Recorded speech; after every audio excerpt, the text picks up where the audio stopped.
ये अल्लाह का फैसला है और अल्लाह से बेहतर कोई नहीं जान सकता इस समाज को, इस इंसान को, इसलिए कि अल्लाह ने इंसान को पैदा किया, अल्लाह ने जमीन को पैदा किया, अल्लाह ने नोटों को पैदा किया, अल्लाह ने करेंसी को पैदा किया है। उस जमाने में, शुरुआती जमाने में किसी न किसी दर्जे में इन्न दुनिया खुलिकत लकुम व इन्नकुम खुलिकतुम लिल आखिरा, अल्लाह ने दुनिया तुम्हारे लिए पैदा की लेकिन तुमको अल्लाह ने आखिरत के लिए पैदा किया हुआ है।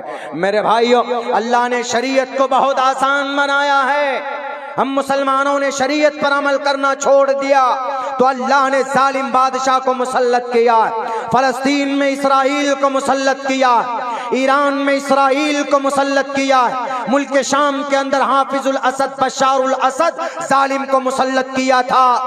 अगर आज हम अपने गुनाहों से बाज नहीं आए, मुसलमान अगर कुरान और हदीस का दीवाना ना हुआ, मैं आपको कसम खाकर ये बात कहने के लिए तैयार हूं, अगले 25-30 साल के अंदर ये कौम अजाब का शिकार होगी, देख लीजिएगा। हम लोग तो लड़ते झगड़ते, वरना अल्हम्दुलिल्लाह दुनिया कुछ भी कहे, हमारा कुरान सबसे बेहतर, नबी पाक अलैहिस्सलाम की जीवनी सबसे बेहतर। अभी एक एतराज खूब चला नबी पाक अलैहिस्सलाम की जीवनी पर, अरे मौलाना आप लोग तो बहुत चीख चीख कर बोलते हैं कि नबी पाक अलैहिस्सलाम बड़े अच्छे बड़े अच्छे। कैसे अच्छे? आपके नबी ने तो 9 साल की बच्ची से विवाह कर लिया था, कैसे हम मान सकते हैं आपके नबी को अच्छा है? हालांकि ये भी इल्जाम एक गलत इल्जाम। नबी पाक अलैहिस्सलाम ने 9 साल में अगर अम्मा आयशा से शादी की, निकाह तो 6 साल की उम्र में हुआ लेकिन रुखसती 9 साल की उम्र में हुई थी अल्लाह के नबी अलैहिस्सलाम की अम्मा आयशा सिद्दीक़ा रज़ी अल्लाह ताला अन्हा से। तो ये चीज़ शरीयत की रोशनी में गलत नहीं थी, क्योंकि जो लोग एतराज़ करते हैं उनकी किताब है महाभारत। महाभारत में भी लिखा हुआ त्रिशदशो दश वर्षा भार गोविंदे नग्निकाम एकविंशति वर्षा वा सप्रा वर्षा वापनुयात। क्या लिखा है? 3100 साल पहले महाभारत में लिखा है त्रिशदशो 30 बरस का मर्द 10 बरस की लड़की से जो नाबालिग है उससे विवाह कर सकता है। महाभारत में देखिए, हदीस नहीं है। त्रिशदशो दश वर्षा भार गोविंदे नग्निकाम एकविंशति वर्षा वा सप्रा वर्षा वापनुयात। संस्कृत है, संस्कृत,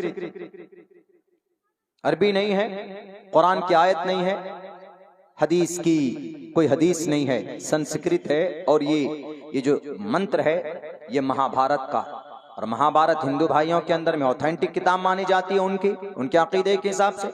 महाभारत, रामायण, गीता भले ही बात के अंदर में आई, उससे पहले शास्त्र आए, पुराण आए, उपनिषद आए, उससे पहले ईश्वरीय ग्रंथ ऋग्वेद वेदांत आए, लेकिन लास्ट के अंदर आया तो सही। क्या कहा गया? त्रिशदशो दश वर्षा भार गोविंदे नग्निकाम एकविंशति वर्षा वा सप्रा वर्षा वापनुयात। 30 बरस का मर्द 10 बरस की लड़की से विवाह कर सकता है। अगर कुरान में ऐसा होता ना लिखा हुआ कुरान में कि अल्लाह के नबी ने 9 साल की उम्र में अम्मा आयशा को बीवी बनाकर लेकर आए, तो इस कुरान को पता नहीं कितनी मर्तबा जलाते कि अरे बेटी के साथ जुल्म है, 9 साल की उम्र में 9 साल की उम्र की बच्ची से निकाह के बारे में कुरान कह रहा, और जलाओ उस कुरान को, नौज़ बिल्लाहि मिन ज़ालिक। लेकिन वो तो कुरान में नहीं है, अहादीस में है। अल्लाह के नबी अलैहिस्सलातु वस्सलाम ने अम्मा आयशा से 9 साल की उम्र में रुखसती हुई बीवी बनाकर घर लेकर आए। वो भी अल्लाह के नबी ने खुद से नहीं, बल्कि अल्लाह के नबी के ससुर यानी अम्मा आयशा के वालिद अबू बकर सिद्दीक रज़ी अल्लाह ताला अन्हु ने कहा कि अल्लाह के नबी, आपकी अहलिया आयशा बड़ी हो गई है, बालिग हो चुकी है, अब लेकर आइए आप उनको। तब जाकर अल्लाह के नबी लेकर के आए। क्या कहा महाभारत में? ये तो पहली लाइन है, त्रिशदशो 10 बरस का आदमी 7 बरस की 30 बरस का मर्द 7 बरस की लड़की से विवाह 10 बरस की लड़की से विवाह कर सकता है। याद रखिएगा, मंत्र याद ना हो तो मतलब जरूर याद रखिएगा, ताकि कहीं पर अगर आपका कोई सनातनी मिले, बहस हो, तो आप उनको मुस्बत अंदाज में जवाब दीजिएगा, और अगर ना हो तो मुझे कॉल कीजिएगा। मेरी यूट्यूब में तकरीर है इस ताल्लुक से, उनको समझाने की गर्ज से सुनाइएगा। कहिएगा कि सिर्फ एतराज मसले का हल नहीं है, सिर्फ उंगली उंगली करना कुरान और हदीस और शरीयत पर मसले का हल नहीं है, बल्कि कुरान और हदीस इतना अच्छा संविधान है, इतना अच्छा निज़ाम है, अगर इसके मुताबिक इंसानों की ज़िंदगी गुजरे तो पूरी दुनिया के अंदर ना कहीं पर दंगा होगा, ना कहीं पर फसाद होगा। आप कहेंगे कि मौलाना अब्दुल्ला साहब आपके कुरान के मानने वाले मुसलमान हैं, फिर क्या वजह है कि आपके मुसलमान अभी पिछले 19 नवंबर को बांग्लादेश करीब पड़ोसी मुल्क है, हमारे भारत का ही वो एक हिस्सा था, किसी जमाने में 1971 के अंदर वो टूट कर अलग बनाया गया उसको, जब देश आजाद हुआ था तब से उसकी लड़ाई चल रही थी। वहां पर अभी पिछले दिनों कुरान और हदीस को मानने वाले, शरीयत के मानने वाले, बल्कि तबलीगी जमात के बड़े लोग दो गिरोह हैं ना तबलीगी जमात में। एक गिरोह हजरत मौलाना साद साहब को मानते हैं और एक गिरोह मुंबई के अंदर मौलाना इब्राहिम साहब या मौलाना अहमद लाट साहब उनको मानते। दोनों गिरोह अलग हो गए। पहले तबलीगी जमात एक ही जगह मरकज निजामुद्दीन के अंदर, वहां से बंगले वाली मस्जिद से ही ये काम होता था, लेकिन शायद किसी वजह से, अब क्या वजह हुई होगी, इख्तिलाफ राय या उनका क्या होगा वो लोग जाने, हमें उससे कोई लेना देना नहीं। लेकिन इतना जरूर है कि इस तबलीग के जरिए से कुछ न कुछ लोगों को फायदा पहुंचता था। जब तक ये तबलीग इल्म की रोशनी में हो तो किसी को नुकसान नहीं दे, बल्कि शरीयत का कोई भी काम अगर शरीयत की रोशनी में, कुरान की रोशनी में, इल्म की रोशनी में हो तो वो इंसानों को फायदा देती है। ये सिर्फ तबलीग ही नहीं, हर एक मसले का यही मामला है। अगर वो शरीयत से हट जाए यानी इल्म से हट जाए, इल्म की रोशनी में ना हो तो फिर वो दुनिया के अंदर फिर वो बिदात और खुराफात की शक्ल में उभरता है, जिसको रोकना मुश्किल हो जाता। तो लोग एतराज करते हैं कि मौलाना हदीस पर अमल करने वाले, कुरान पर अमल करने वाले, कुरान पढ़ने वाले, बल्कि वहां पर 19 नवंबर सन 2024 को बांग्लादेश के अंदर दोनों गिरोह में झगड़ा होता है। एक आदमी को तो ज़िबा कर दिया गया और 7 लोगों का मर्डर हो गया। फिर कैसे आप तो कहते हैं कि कुरान पर अमल करने वाले जो लोग कुरान और शरीयत पर अमल करेंगे उन लोगों की जिंदगी खुशहाल होगी और बरकत होगी। यहाँ तो कुरान और हदीस के अलमबरदार हैं ये लोग, बल्कि कई उसमें आलिम दीन हैं जिन्होंने किसी का मर्डर किया। क्या कहेंगे आप? हम ये कहते हैं कि अच्छी बात है, गलती किसी से भी हो सकती, उनकी गलत फहमी की वजह से, उनकी तशद्दुद की वजह से अगर उन्होंने ये कदम उठाया है तो कुरान और हदीस की रोशनी में ये जायज नहीं है, कुरान और हदीस की रोशनी में जायज नहीं है। अब्दुल्ला सालिम का अमल फैसला नहीं, अब्दुल्ला सालिम का अमल ये प्रूफ नहीं है, दलील नहीं है, बल्कि दलील कुरान और सुन्नत है, दलील शरीयत है, दलील कुरान है, दलील हदीस है, दलील सहाबा की जिंदगी है। हम उसी के गुलाम हैं और उसी के मुताबिक हम काम करेंगे तो इंशाअल्लाह तबारक व तआला वो काम हमारे लिए भी निजात का जरिया बनेगा और कल क़यामत में हमारे लिए, हमें वो जन्नत में जाने का सामान बनेगा। लेकिन वहां पर गलती हुई, गलत फहमी हो गई, वहां पर एक दूसरे ने एक को गलत कहा, एक ने दूसरे को गलत कहा, जिसकी बुनियाद पर आपस में लड़ पड़े। हालांकि कुरान का फरमान ये है, वातसिमू बिहब्लिल्लाहि जमीआ, अल्लाह की रस्सी को मजबूती के साथ पकड़ो। अल्लाह के नबी की हदीस ये है, अल मुस्लिम अखुल मुस्लिम, एक मुसलमान दूसरे मुसलमान का भाई है। अल मुस्लिम का जसदिन वाहिदिन, मुसलमान पूरी दुनिया का मुसलमान एक जिस्म के मानिंद है। खुदा का कुरान कहता, इन्नमल मुमिनूना इख्वा फास्लिहू बैन अखवैकुम, तमाम दुनिया के मोमिनीन भाई हैं और दो मोमिन में इख्तिलाफ हो जाए तो उनके दरमियान में सुलह होना चाहिए।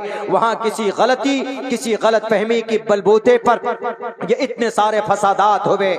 लेकिन मेरे भाइयों, खुदा के शरीयत के खिलाफ जाएंगे तो ये चीज, कोई भी चीज वो हमारे लिए बदनामी का और जहन्नम में जाने का जरिया बन सकती है। और वहां पर लोग अपने आप को हक पर समझ बैठे। एक फरीक वाले ने दूसरे फरीक को गलत कहा, आप अपने हिसाब से काम कीजिए, वह अपने हिसाब से काम करेंगे।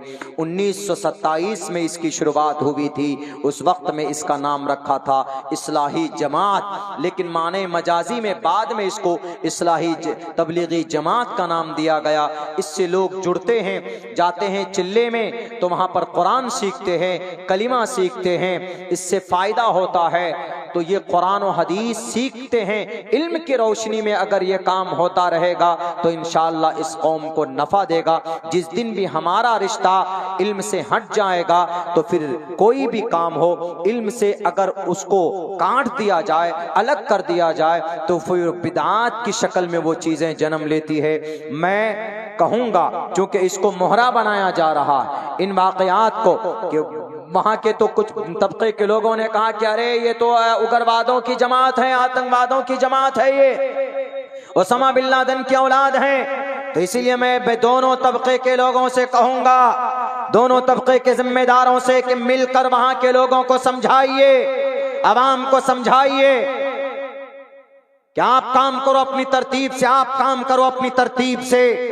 खुदा के वास्ते कोई काम ऐसा मत करो जिससे कुरान और सुन्नत के ऊपर कोई उंगली उठाए, अल्लाह के नबी की जीवनी पर कोई उंगली उठाए। बदनाम मत करो।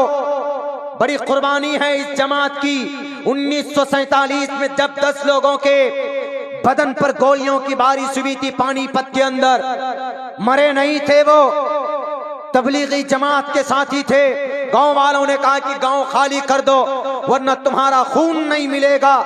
सबने कहा कि हम यहाँ पर कुछ मांगने के लिए नहीं आए, हम यहाँ पर कुछ लेने के लिए आए हैं। इशा की नमाज के लिए खड़े हुए पूरी बस्ती वालों ने कहा कि हमारी बात नहीं मानते, उठाओ AK-47 और गोलियों से बारिश की, गोलियों की बरसात की। सबके सब बेहोश हो गए। किसी की कनपट्टी पर गोली लगती है, किसी के सर पर गोली लगती है, किसी के पैर में गोली लगती है, किसी की कमर में गोली लगती है। तकरीबन 10-10 गोलियां सबके कमर और पीठ पर लगी। पानीपत 1947 उस इलाके के वाक़े को पढ़िए जहां पर मुसलमान मुर्तद हो चुके थे। तो वहां पर उस वक्त में मौलाना यूसुफ साहब रहमतुल्लाहि अलैह, जिनकी आज हिकायत सहाबा, मौलाना यूसुफ साहब मौलाना इलियास के बेटे, मौलाना यूसुफ के बेटे मौलाना हारून साहब, मौलाना हारून के बेटे गालिबन मौलाना साद साहब हैं आज जो अमीर जमात हैं। बड़ी कुर्बानी रही। और मौलाना इलियास साहब खुद उस वक्त काम कर कर जब आते थे तो मौलाना अब्दुल कादिर रायपुरी रहमतुल्लाहि अलैह के दरबार में, उनके खानकाह में जाकर इस्लाहे तज़किया नफ्स करते थे, आलिम दीन के सामने बैठते थे। दारुल देवबंद के पुराने तलबा में मौलाना इलियास अलैहि रहमा कौम के बीच में एक अच्छा काम शुरू किया कुरान और हदीस की रोशनी में। लेकिन जब से हमारे कुछ लोग कुरान और हदीस से बढ़कर अपने आप को समझने लगे, कुरान से बढ़कर कोई नहीं, हदीस से बढ़कर कोई नहीं, यहाँ के मोहम्मद रसूलुल्लाह की जात अक़दस भी कुरान से बढ़कर नहीं, अल्लाह से बढ़कर नहीं।